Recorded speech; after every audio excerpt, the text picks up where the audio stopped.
भावना सिर्फ इतनी है कि हमारा भी जीवन पवित्र हो जाए। सरोवर के निकट बैठो तो शीतलता तो मिलती ही है, अग्नि के निकट बैठो तो उष्णता तो मिलती ही है, साधु संतों के निकट बैठो तो सज्जनता तो प्राप्त होती ही है।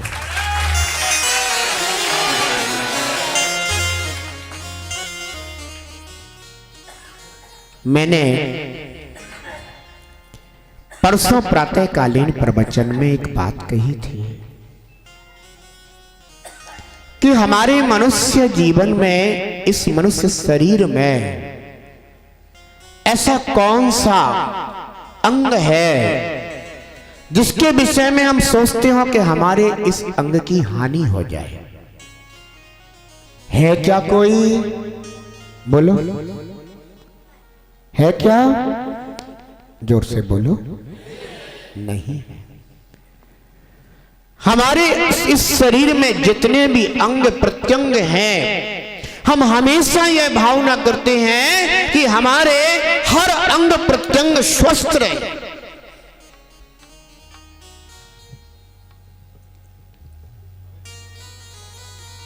आपके परिवार में जितने भी सदस्य हैं, क्या आप अपने परिवार के किसी भी सदस्य के विषय में ऐसा सोचते हैं क्या कि इनका ये रोग बीमारी से ग्रसित हो जाए? बोलो, नहीं सोचते हो ना?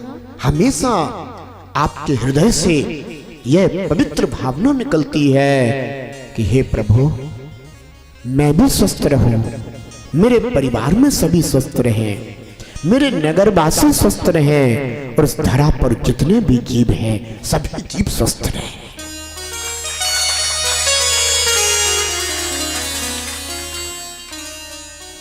हम उदार भावना वाले हैं, हम परोपकार की भावना रखने वाले हैं, हम जीव मात्र का हित भला सोचने वाले हैं कि हे प्रभु, मैं भी स्वस्थ रहूं और ये धरा स्वस्थ रहे। जब हम इतनी अच्छी और इतनी उत्तम सोच रखते हैं तो ये सोच, ये विचार, ये भावनाएं देने वाला कौन है? ये सोच, ये विचार, ये भावनाएं देने वाला अगर कोई है तो वो परमात्मा हुआ करता है।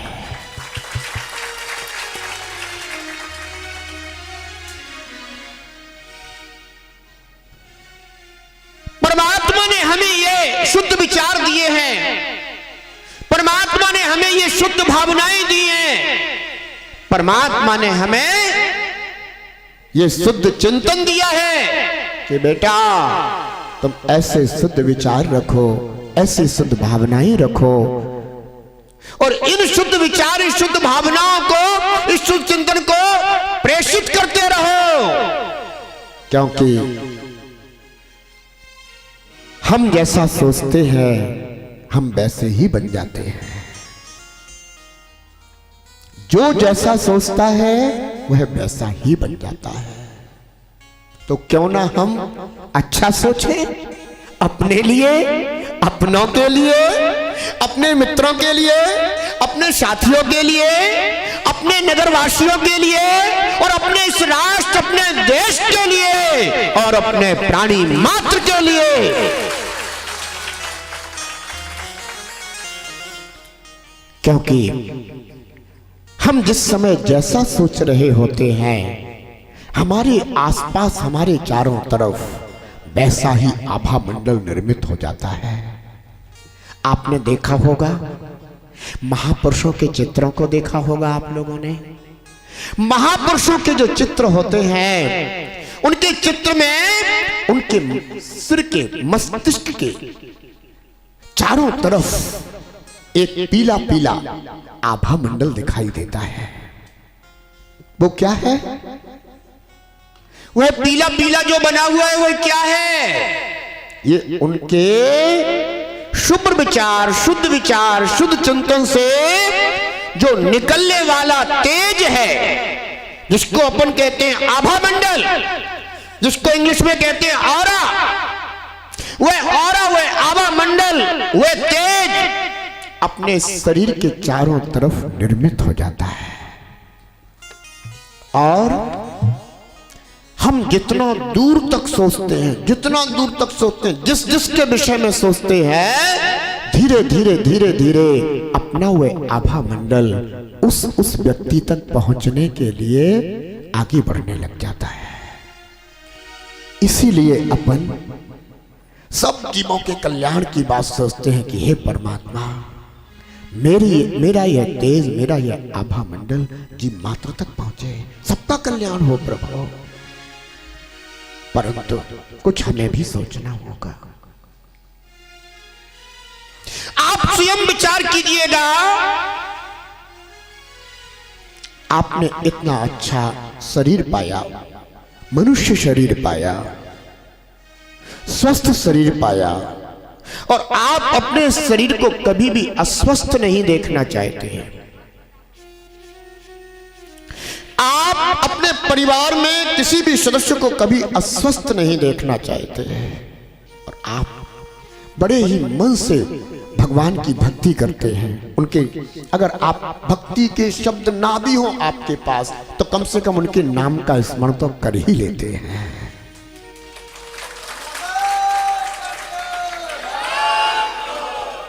भले ही सभी के पास भक्ति के भाव नहीं होते, उद्गार नहीं होते, शब्द नहीं होते, तो भी अगर हम प्रभु के नाम का, साधु पुरुषों के नाम का स्मरण भी कर लेते हैं, तो भी हमारा कनेक्शन उनके साथ जुड़ जाता है। आप लोग देखते हैं, आप आजकल तो हर किसी के पास मोबाइल होता है, और आपका मोबाइल आपके पास होता है। आप अगर अपने सिम कार्ड आदि को रिचार्ज करा लेते हैं, तो आपका कनेक्शन आपके नगर में लगे हुए टावर से हो जाता है। किससे हो जाता है? टावर से कनेक्शन हो जाता है आपका, और आपके मोबाइल में टावर आने लग जाते हैं ना, सिग्नल आने लग जाते हैं ना।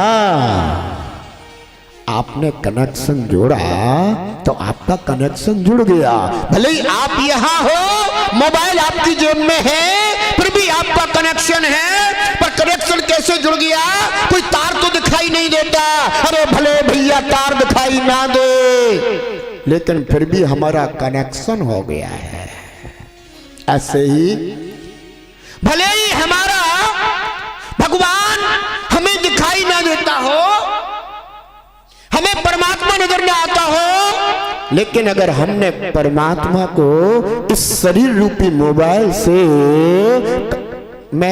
अगर उसे याद करना प्रारंभ कर दिया है और हम स्वयं रिचार्ज हो गए हैं, तो समझो कि हमारा कनेक्शन उनसे हो गया है।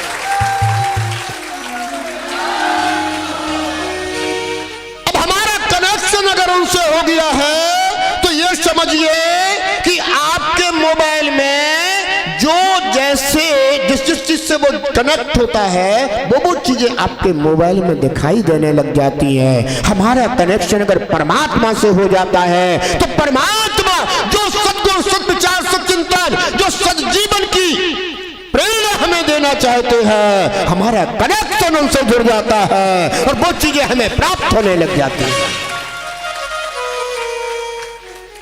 और हमें इस जीवन में क्या चाहिए?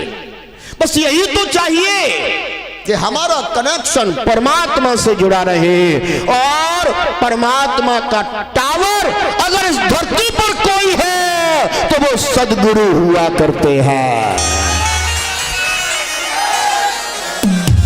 इसलिए अगर परमात्मा से कनेक्शन जोड़ना होता है तो हमें टावर चाहिए, और अगर सद्गुरु मिल जाए तो समझिए कि हमारा कनेक्शन हो गया है।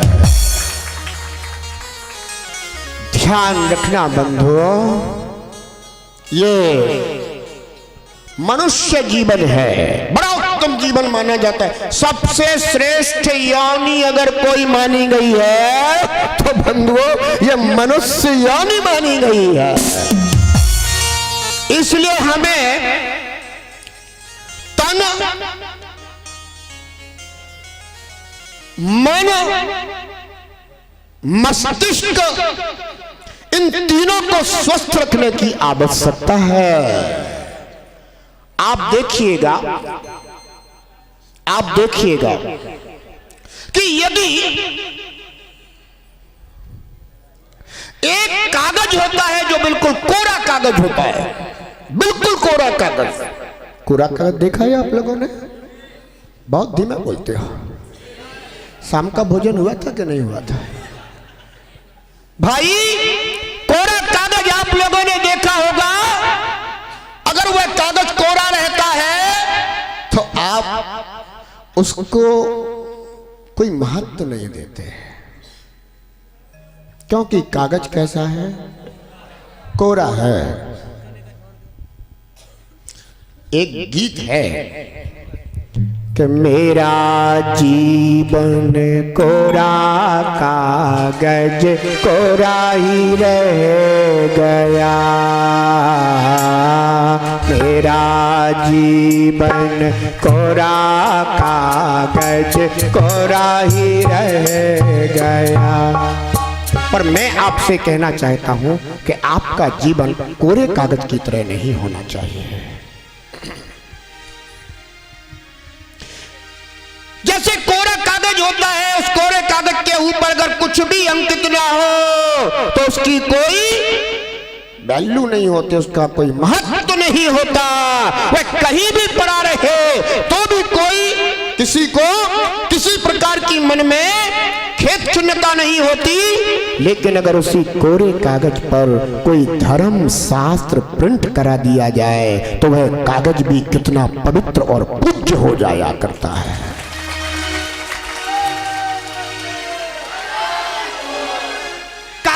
ऊपर अगर कोई धर्म शास्त्र प्रिंट करा दिया जाए तो वह धर्म की पुस्तक हो जाती है, वह धर्म शास्त्र हो जाता है, वह पुराण हो जाता है, वह पूज्य हो जाता है। किसके कारण?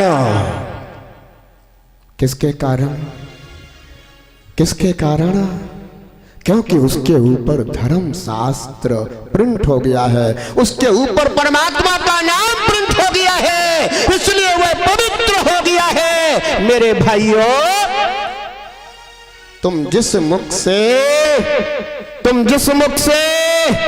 रोज परमात्मा का नाम लेते हो, तुम जिस मुख से रोज परमात्मा की भक्ति करते हो, तुम जिस मुख से रोज परमात्मा का गुणगान करते हो, स्तुति गान करते हो, उसी मुख में अगर तुम शराब का घूंट डालोगे, अगर उसी मुख में तुम बीड़ी तंबाकू सिगरेट का धुआं डालोगे, उसी मुख में अगर तुम ऐसी अपवित्र वस्तु डालोगे तो स्वयं मत विचार करना।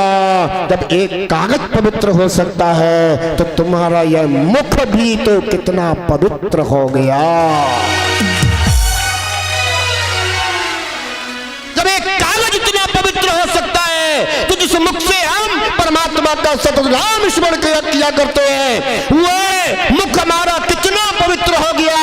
अगर धर्म शास्त्र को कोई ऐसी अपवित्र वस्तु डाल करके उसे अगर अपमानित करना चाहे तो आपको कितना खराब लगता है, दिल दुखता है, आपका दिल दुखता है। पर आप जब अपने मुख में ऐसी वस्तुएं डालते हैं तब आपका दिल नहीं दुखता, तब आपका मन नहीं दुखता, तब आपका विचार कहां चला जाता है कि मैं जिस मुख से भगवान का स्मरण करता हूं उस मुख में हम ऐसे पदार्थ कैसे डाल सकते हैं। अरे हमारे जितने भी महापुरुष हुए, जितने भी परमात्मा पुरुष हुए, भगवान हुए हैं, जो भी हुए, उन्होंने हमेशा शुद्ध भोजन किया है, कंदमूल फल उन्होंने सेवन करके अपना वनवास तक व्यतीत कर दिया। और हम उनके आराधक, उनके भक्त होकर के भी उनके उस आदर्श को, आचरण को स्वीकार नहीं करते। स्वयं विचार करना कि जिस तंबाकू के जिस पाउच पर, पाउच जो आपका रहता है ना, गुटखा जिसको बोलते हो आप लोग, क्या बोलते हो, क्या बोलते हो? इतने धीमे क्यों बोल रहे हो भाई? मैं नहीं खाता हूं ऐसी चीजें, हाँ? मैं ऐसी चीजों का सेवन नहीं करता जिस पाउच के ऊपर लिखा हुआ हो। क्या लिखा रहता है? तंबाकू चबाना स्वास्थ्य के लिए हानिकारक है। पढ़ना तो आता है कि नहीं? हाँ? पढ़ना लिखना तो आता है तुमको कि नहीं पढ़ना लिखना आता? बेटा इतनी बड़ी बड़ी डिग्रियां हासिल करके आ जाते हो, इतनी उच्च शिक्षा प्राप्त करके आ जाते हो, अगर उच्च शिक्षा और इतनी डिग्री प्राप्त करने के बाद भी तुम एक पाउच पर, एक सिगरेट की डिब्बी पर लिखा हुआ अगर वह संकेत पढ़ना और समझना नहीं आता है तुम्हें, तो तुम कैसे डिग्रीधारी और कैसे उच्च शिक्षाधारी हो? जो चीज आपके मुख को हानि पहुंचा रही है, जो चीज आपके लिवर को हानि पहुंचा रही है, आपके शरीर का एक महत्वपूर्ण पार्ट होता है लिवर। और डॉक्टर्स कहते रहते हैं कि अगर आप शराब का सेवन करोगे तो आपका लिवर कैंसर हो जाएगा, आपका लिवर डैमेज हो जाएगा, वह खराब हो जाएगा, वह शरीर के लिए उपयोगी अंग है। आपसे मैं अभी पूछ रहा था कि आपके शरीर का ऐसा कौन सा अंग है जिसे आप हानि पहुंचाना चाहते हैं, तो आपने बड़े गर्व से कहा कि हम अपने शरीर के किसी भी अंग को हानि नहीं पहुंचाना चाहेंगे।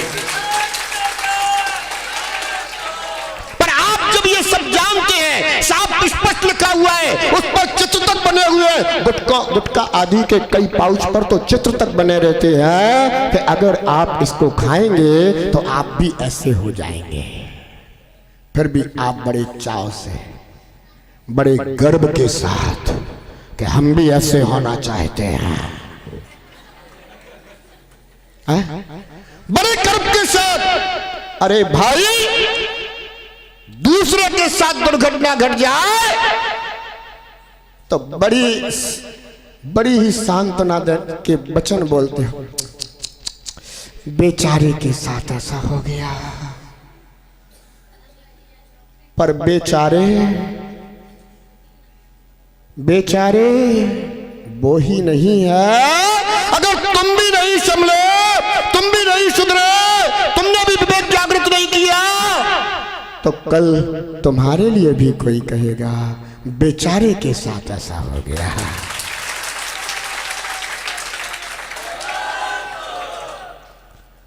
मैं एक बार बिहार करते हुए जा रहा था, एक बहुत छोटे से गांव में पहुंचा, बहुत छोटे से गांव में पहुंचा, क्योंकि वहीं पर हम लोगों का रुकना, वो एक छोटा सा स्कूल था, वहां हम लोगों की आहारचर्या होना थी। पर उस स्कूल में केवल हम लोगों की आहारचर्या के लिए स्थान था, रुकने के लिए स्थान नहीं था। तो पास में ही एक अजैन परिवार था और उसने आकर के निवेदन किया कि भाई आप लोग क्यों परेशान हो रहे हैं हमारे गांव में आकर। तो उन्होंने कहा हमारे नगर में जैन मुनि आने वाले हैं और इतनी संख्या में हैं, इसलिए उनका रुकने का स्थान नहीं है। उसने कहा कोई बात नहीं, हमारा मकान अभी बन रहा है। तो उन्होंने कहा आप यही उनको रोक दीजिए। हम लोगों का वहां रुकना हो गया, पूरा परिवार आया, आकर के जो भी उनके भक्ति भाव थे उन्होंने चरणों में अर्पित किए, आशीर्वाद लिया। थोड़ी देर में एक जिसकी उम्र कोई बहुत ज्यादा नहीं थी, ऐसी एक विवाहिता बहन आकर के कहने लगी गुरुदेव आप मेरे घर में अगर आए हैं तो बस इतना आशीर्वाद दे करके जाइए। मैंने कहा क्या बात है, इतनी दुखी क्यों हो रही हो? बोली बस आप इतना आशीर्वाद दे दीजिए कि मेरे पति है ना, वो बहुत शराब पीते हैं, बहुत परेशान हैं। घर आ जाते हैं तो पत्नी को पत्नी नहीं समझते, बच्चों को बच्चे नहीं समझते। मेरी यह एक बेटी है, इसका अब हम भी चाहते हैं कि इसका जल्दी विवाह हो जाए, पर बेटी के साथ भी अन्यथा वार्तालाप करने लग जाते हैं। ओहो, कितना दिल दुख रहा था उस माँ का, उस बहन का।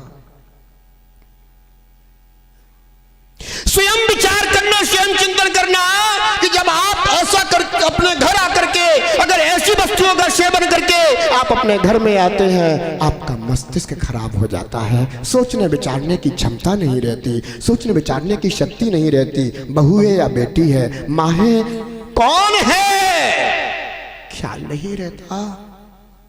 कम से कम घर अच्छा स्वस्थ रहे, परिवार स्वस्थ रहे।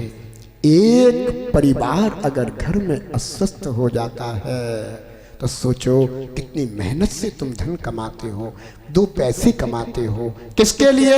अपने परिवार के लिए, अपने बच्चों के लिए, अपने परिवार के भविष्य के लिए तुम 2 पैसे कमाते हो, पर ऐसी नशीली वस्तुओं को सेवन करके जब आप किसी रोग बीमारी से ग्रसित हो जाते हो तो जो माताएं बहनें धीरे धीरे अपने परिवार को चलाने के लिए थोड़े थोड़े से कहीं से पैसे बचा बचा करके कि कभी कुछ काम आ जाएंगे, ऐसे समय में आपकी जिसकी दुकान है उसकी दुकान बंद हो जाती है, जिसकी खेती बाड़ी उसकी खेती बाड़ी बंद हो जाती है, परिवार का पैसा उसमें लग जाता है, घर परिवार के लोग बार बार हॉस्पिटल के चक्कर लगाने लग जाते हैं, आपका समय खराब होने लग जाता है, घर परिवार को समय देने के लिए आपके पास नहीं बचता। सोचो जरा, ऐसी वस्तुओं से अगर आपका शरीर रोगी हो जाता है, बीमार पड़ जाता है, अस्वस्थ हो जाता है, तो क्या ऐसी वस्तुओं का सेवन आपको करना चाहिए? ऐसी वस्तुओं का सेवन कभी नहीं करना चाहिए बंधुओं। इसलिए मैंने कहा कि आप स्वयं निर्णय कीजिए कि आप क्या अपने शरीर को हानि पहुंचाना चाहते हैं, क्या आप अपने धन को नष्ट करना चाहते हैं, क्या आप अपने परिवार को परेशान करना चाहते हैं। और कई बार तो ऐसी असाध्य रोग बीमारियां लग जाती हैं कि उस परिवार के मुखिया आप ही हैं, आप रीढ़ हैं उस परिवार की, और अगर रीढ़ ही ना रहे, मुखिया ही ना रहे, तो उस परिवार की कितनी दीनहीन हालत हो जाती है। बंधुओं, मैंने देखा, मैं जिस गृह नगर में रहता था, एमपी का हूं, और टीकमगढ़ जिले में एक जतारा स्थान है, बिल्कुल मेरे घर के बगल में ही एक बहुत ही सज्जन, बहुत ही सभ्य, हर किसी का सहयोग करने वाला, साथ देने वाला ऐसा एक ब्राह्मण परिवार रहता था। उनकी बहू बेटियां इतनी सज्जन थी कि उनको देख करके हम बहुत मन प्रफुल्लित होता। बिल्कुल घर घरोबा परिवार जैसा संबंध रहा करता था। उनका इकलौता बेटा था, एक ही लड़का था उनका, बस उसको जरूर शराब पीने की बुरी लत लग गई। शराब और जुआ, इन 2 की लत लग गई, और इन 2 की लत में स्थिति यह हो गई कि धीरे धीरे धीरे वो बहुत ही संपन्न प्रतिष्ठित सज्जन परिवार का धन धीरे धीरे मेरी आंखों के सामने, बहुत छोटा था मैं, मेरी आंखों के सामने ही वह धीरे धीरे नष्ट होता गया, नष्ट होता गया, नष्ट होता गया, नष्ट होता गया। और स्थिति ये आ गई कि उस परिवार का जितना भी धन था, सारा धन नष्ट हो गया। धीरे धीरे माता पिता की भी मृत्यु हो गई। अब बेटा था, बहू थी, और उसके 3-4 बच्चे थे, छोटे छोटे से बच्चे थे। धीरे धीरे जो कभी शान से अच्छे वस्त्र पहन करके निकलते थे, धीरे धीरे पैसा ऐसा हाथ से चला गया, ऐसा हाथ से चला गया कि वे छोटे छोटे बच्चे जिनके पास कपड़े भी नहीं बचे, और वे बच्चे यूं ही किसी हलवाई की दुकान के सामने खड़े हैं और किसी ने अगर जलेबी खा करके दोना फेंक दिया तो बच्चे दोना उठा करके चाटने लग जाते थे। उस परिवार को देख करके इतना दुख होता था, इतना दुख होता था कि देखो एक व्यक्ति, कहां तो इतनी प्रतिष्ठा, कहां इतना सम्मान, हर नगर के लोग उनको बहुत ही सम्मान की दृष्टि से देखते थे, पर एक परिवार में ऐसा व्यक्ति हो गया जिसके कारण धीरे धीरे सब कुछ समाप्त हो गया। बच्चे भी दीनहीन हालत में हो गए, और तो और मकान भी वह धीरे धीरे धीरे धीरे एक दूसरे ही दुबे जी थे एक, उन्होंने उनके मकान को खरीद लिया, मकान भी चला गया।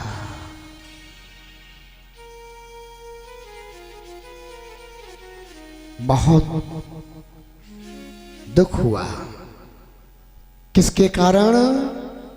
केवल एक अच्छी सोच नहीं होने के कारण, एक व्यसन की सोच रही है, उसमें पैसा खराब हो गया।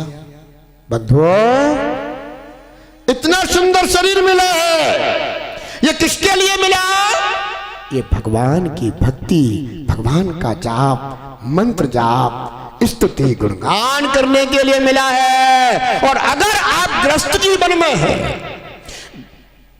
गृहस्थ जीवन में तो आप अपने परिवार का अच्छी तरह से पालन पोषण कीजिए। आप अपना पैसा इन नशीली चीजों में खर्च ना करके, व्यर्थ बर्बाद ना करके, अपने बच्चों को अच्छी शिक्षा, उच्च शिक्षा दिलाने के लिए कीजिए। आपके बच्चे पढ़ लिख करके बड़े बने इस देश के, परिवार के और देश के काम आए, तो समझना कि अपन ने अपने परिवार में, अपनी समाज में जन्म लेकर के अपनी समाज का नाम रोशन किया, अपने परिवार का नाम रोशन किया, और अपने देश के भी काम आ गए। इसलिए मुझे बहुत अच्छा लगा, आप सभी लोगों ने हृदय से अपनी बात कही कि हम अपने परिवार, अपने शरीर को रोगी नहीं बनाना चाहते। तो आज से मन में यह संकल्प कर लेना कि जो पदार्थ सेवन करने से हमारा शरीर रोगी बनता है, जिसके विषय में स्पष्ट सूचना दी जा रही है, चेतावनी दी जा रही है, जिस पर लिखा है वैधानिक चेतावनी। क्या लिखा रहता है? यही लिखा रहता है ना? है? सही बताना है? वैधानिक चेतावनी। आप इतने तो पढ़े लिखे बन जाए। मैं सोचता हूं कि आपको भले ही शास्त्रों का ज्ञान ना हो, आपको भले ही बहुत ज्यादा कोई शास्त्रों का ज्ञान ना हो, लेकिन कम से कम स्वस्थता का ज्ञान आपको अवश्य होना चाहिए। मेरे बहुत बहुत रामपुर मथुरा वासियों के लिए बहुत बहुत मंगल आशीर्वाद है। सभी के बीच में ऐसा ही पारस्परिक प्रेम भाव रहे, सभी ऐसे ही हिलमिल करके रहे, और सभी के जीवन में सुख शांति और समृद्धि हो, सभी निरोगी और स्वस्थ रहे, सभी व्यसनों से मुक्त रहे। ऐसा मेरा आप सभी के लिए शुभ मंगल आशीर्वाद है। सभी परिवार में खुशहाल रहें, यही मेरी आप सभी के प्रति सद्भावना है।